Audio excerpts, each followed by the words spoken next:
गोविंद सिंह, बहादुर गोविंद सिंह। 1.25 लाख से एक लड़ाऊं,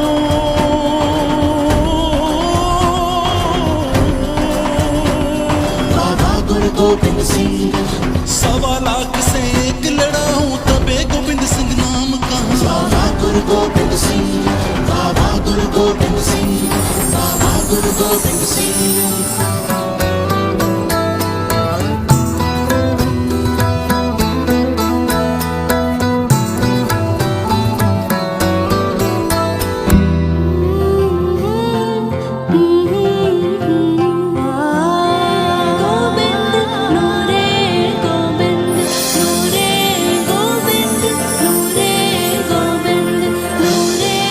ये साखी है सिख धर्म के 10वें गुरु साहिब कमाल गुरु गोविंद सिंह महाराज जी की, जिन्होंने खालसा पंथ की स्थापना की।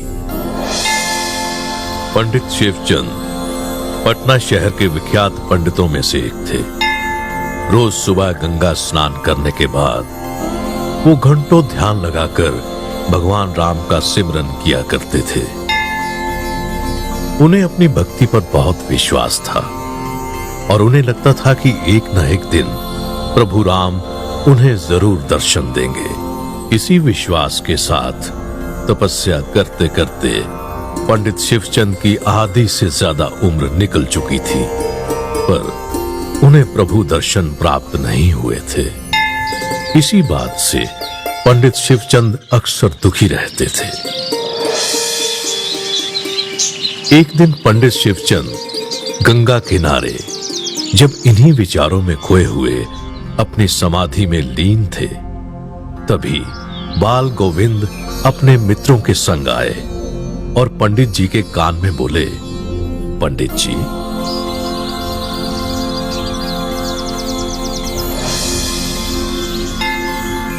पंडित जी ने जैसे ही अपनी आंखें खोली तो उन्हें साक्षात प्रभु राम के दर्शन हुए।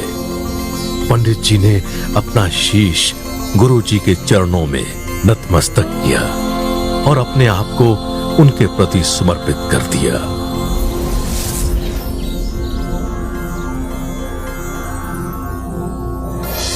पंडित शिवचंद बालक गोविंद के मुरीद हो गए।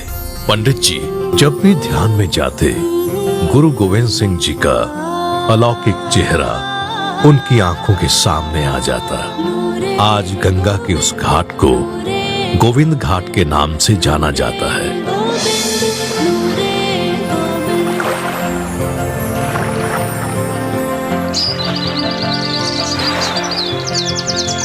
बालक गोविंद बचपन से ही बड़े तेज और हिम्मत वाले थे।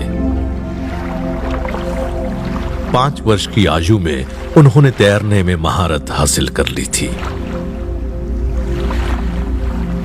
बालक गोविंद को गंगा में तैरना बहुत पसंद था।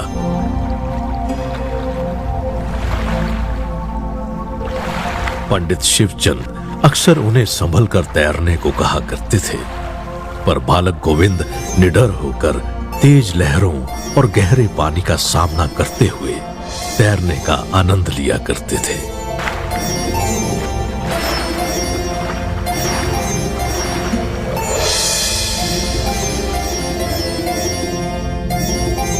एक दिन राजा फतेह चंद और उनकी पत्नी गंगा के किनारे पंडित शिवचंद को मिलने आए।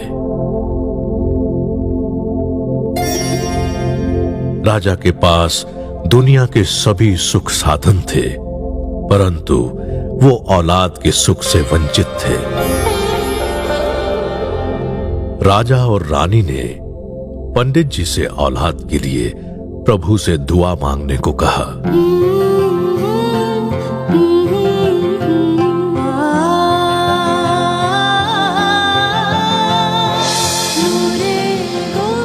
पंडित शिवचंद जी ने उन्हें बालक गोविंद के नूर के बारे में बताया। पंडित जी ने राजा और रानी को बालक गोविंद का ध्यान करने को कहा। राजा ने कहा, जिस बालक को हमने देखा तक नहीं, उनका ध्यान हम कैसे कर सकते हैं? राजा और रानी की बालक गोविंद के दर्शनों की अभिलाषा बहुत जल्द पूरी हो गई।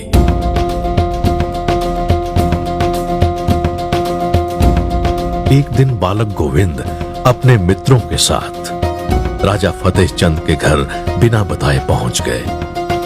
उस वक्त राजा और रानी दोनों ध्यान मुद्रा में थे और रानी औलाद के लिए दुआ मांग रही थी। उसी वक्त बालक गोविंद रानी की गोद में बैठ गए और कहा, मां, मैं आ गया। रानी ने अपनी आंखें खोली और बालक गोविंद का नूरानी चेहरा देखकर भावुक हो गई।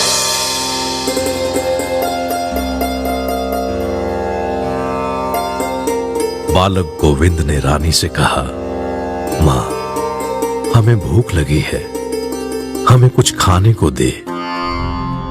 रानी जब फल और मिठाई मंगवाने लगी तो बालक गोविंद ने कहा कि वो फल और मिठाई नहीं बल्कि मां के हाथ की पूरी और छोले खाएंगे। ये सुनकर रानी बहुत खुश हो गई। बालक गोविंद ने रानी के हाथों से खाना खाया।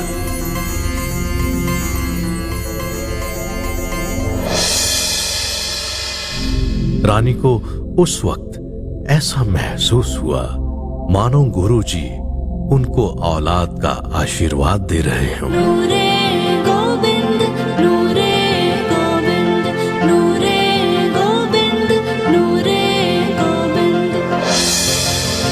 उस दिन के बाद बालक गोविंद राजा और रानी के घर अक्सर अपने मित्रों के साथ आते रहते थे। उन्हें वहां का बगीचा बहुत पसंद था। बालक गोविंद उस बगीचे में अपने मित्रों के साथ सारा दिन खेलते रहते और वहां पर पेड़ पौधों को पानी देते और वहां के माली की भी मदद किया करते थे। बालक गोविंद को ये सब करते हुए बहुत आनंद प्राप्त होता था।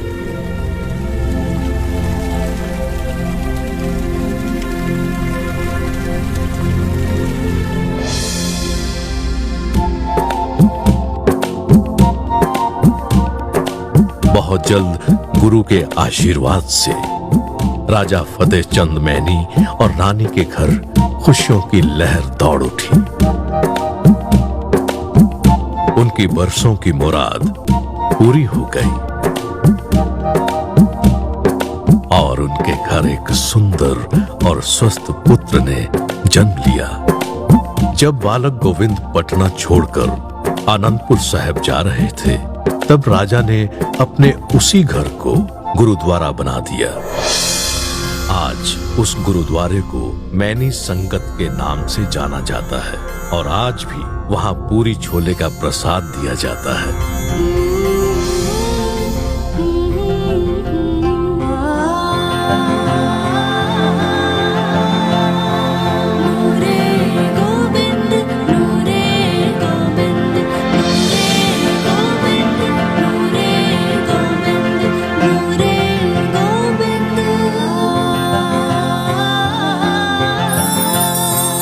आज्ञा पई अकाल की,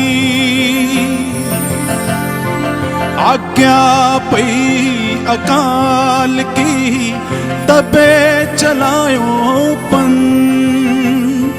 सब सिखन को हुक्म है, गुरु मान्यो ग्रंथ, गुरु मान्यो ग्रंथ।